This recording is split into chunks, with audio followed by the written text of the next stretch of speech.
guys, it's Dr. Liz with Maryland Farms Chiropractic. I wanted to shoot you a video to help answer some of the most common questions that we get as chiropractors, which is, which pillows should I use? How should I use my pillow? What's the best mattress? How should I be sleeping? Some of these questions actually require a pretty detailed answer that we just don't have time to cover in the office. So I thought by doing it in video format on a bed with actual pillows, it would give you a better idea of how to use pillows properly and how to sleep properly.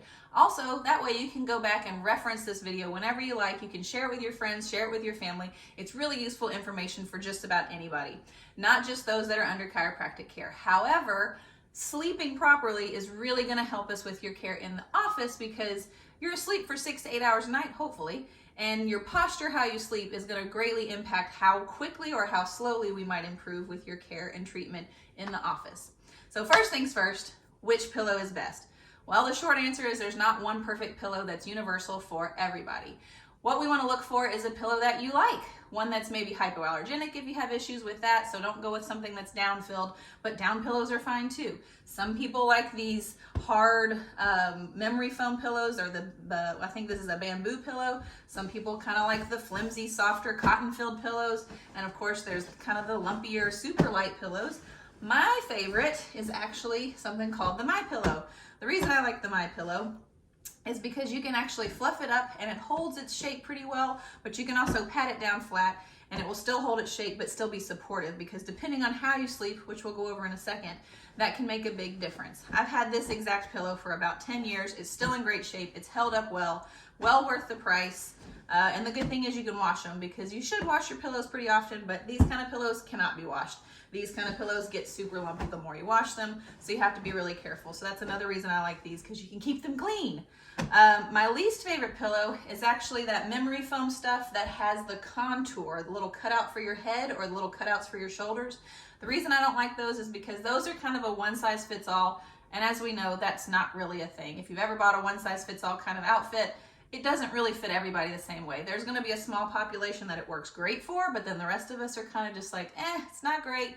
So even if you spend $100 on one of those fancy contour pillows and you don't like it, that's okay. You don't have to love it. They really aren't for everybody. Next, I want to show you how to use your pillows, because I said before, it's not really about which pillow you get. You can probably use the pillows you already have at home as long as you're using them correctly. So I'm going to recruit my husband to help us with this one. So come on over here, Brian. All right, first things first is how not to sleep on your back. Lift your head up here. All right, so putting his head on the pillow like that. The reason I don't like this, he's got too many pillows piled up behind his head, and you can see how it's pushing his head forward. Now, for most of you, we are working on trying to bring that head back over your shoulders. Your head's already forward enough. We don't need it pushed forward all night. So what I would do in this case is take one of these pillows away and lift up your shoulders and actually put the pillow underneath the shoulders so that the head can drop back on the top of the pillow. And here you can see he's in a much more neutral position. His ears are in line with his shoulders. The actual neck is supported, so that curve of the neck is being supported, but he's also got a slight bit of extension to help support that natural curve that we're supposed to have in the neck. So this is going to be a much more relaxing position.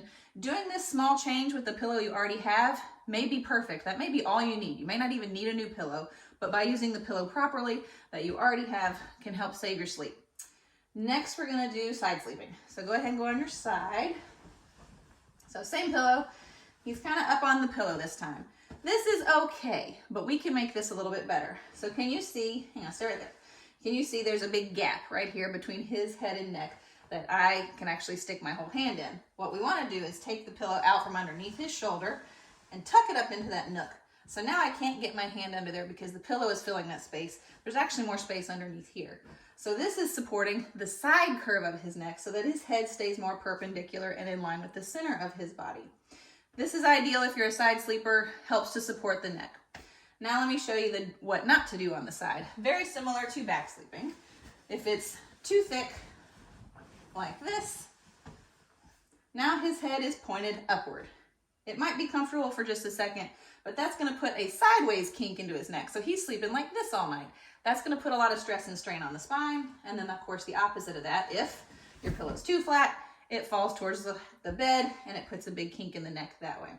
So these are the positions that you should avoid using your pillows improperly. So keeping the neck parallel and perpendicular to the spine when you're on your side, or keeping it back and extended when you're on your back. Let's go towards my least favorite sleeping positions. Go on your tummy. This one is least favorite position number 1, and then I have one that's even worse than this. But this one with your heads turned sideways, his head's gonna be pushed sideways for a number of hours at a time, and it's going to put a lot of stress and strain on all these nerves that go down into the arms and hands. This one's very common to make hands fall asleep. This one's very common to make your stiff very neck when you lay like this for too long.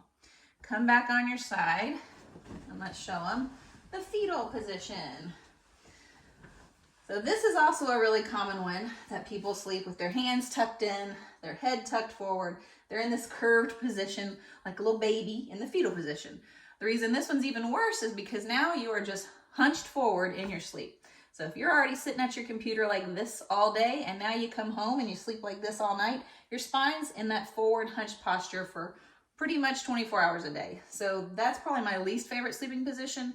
The tiniest little tweak to this one would be, of course, bringing the head back up over the shoulders, putting the pillow in between that nook there, and even just changing that little bit can make a big, big difference. As far as back sleeping for your low back, so go back to your low back, or on your back there. Back sleeping, you may want to put a pillow under the knees. This will help support low back pain for people that have pain with low back sleeping. But another trick you can do if you can't sleep with something under your knees, because sometimes that's just annoying, is to actually tuck your butt underneath. So his feet are flat, he's lifted his butt, he's actually tucked his pelvis under so it's rocked forward, and then drop it back on the bed. Now you can straighten your legs back down. His back is actually now a lot more flat. So this is actually really good for those of you that have a really hyperextended curve in the low back, or maybe you just have a big butt and you're sitting up high. We want to keep that back nice and flat on the pillow, or sorry, on the mattress, so that that back stays nice and supported. All right, you're done. Last thing is the mattress that you sleep on. So the biggest thing with the mattress is that you sleep on is you don't have to buy the $6,000 fancy mattress. There are lots of good mattresses out there, especially the ones online that they mail right to your house. There's lots of great companies out there. What you want to look for is the hardness level of the mattress that you are purchasing. There's usually a scale on there, and they'll usually have a number, or at least a range of numbers. You want to look for something in the range of a 7. 7 is kind of the ideal number for most people. Average build to overweight and larger people, a 7 is going to be really good to help support the weight of your body pushing into the foam. For petite people, you can get away with a much softer mattress. However, if you're sleeping with somebody next to you that's more average build, the closer to 7 you can get, the better. But petite people are going to have a harder time with a 7 just because they're not as heavy to push down into the weight of the mattress. So sometimes those adjustable where one side is harder than the other kind, those are also a good option for those couples that need 2 different firmnesses from one side to the other. But my favorite would be about a 7, and there are plenty of online mattress stores that sell, decent mattresses, and they will list what level they are at. Hopefully this is helpful information to help get you some better sleep, sleeping longer, sleeping better, waking up more rested and more comfortable, so that our treatment in the office can help move you towards your goals quicker, and we can get you feeling better faster.